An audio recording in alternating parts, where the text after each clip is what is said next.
Ganito kaliit yung ating men's pee belt bag, pero maraming mailalagay. Ang kinaganda dito, napakadali na lang i-access yung mga gamit mo dito sa belt bag kasi nga nasa harapan mo na siya. Sa mga nagtatanong, ano ba daw yung belt bag na ginagamit natin? Guys, etong men's pee belt bag yung ginagamit natin. Actually, ikalawang men's pee belt bag ko na to. Paano ba naman kasi? Napakaliit pero napaka-compact. Kita nyo naman guys, meron siyang 3 zipper at sa zipper pa lang napaka-high quality na.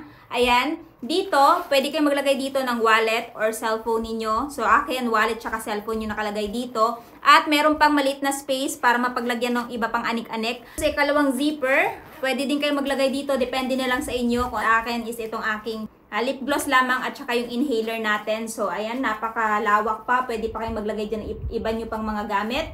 Napakalaki din ang compartment nito, guys. So, yung nandito naman, nakalagay yung aking ayan, syempre yung mic natin kapag nagvo-vlog tayo sa labas. Napakaganda din ng strap.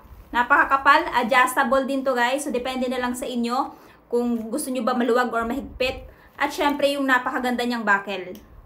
Ayan o. O, diba? Napakakapal. Ganito kaliit yung ating men's pee belt bag, pero maraming mailalagay. Ang kinaganda dito, napakadali na lang i-access yung mga gamit mo dito sa belt bag kasi nga nasa harapan mo na siya. So, ito yung bago nilang ayan guys, design. Meron na siyang logo dito. Kasi yung nauna nating nabili guys, halos magkasing size lang sila. Gustong gusto ko tong men's pee belt bag na pabili pa tayo ng isa para pag masira to, meron tayong palitan. Kaya naman mga paps, kung gusto nyo din tong men's pee belt bag, yung link ilalagay ko na lamang sa yellow basket.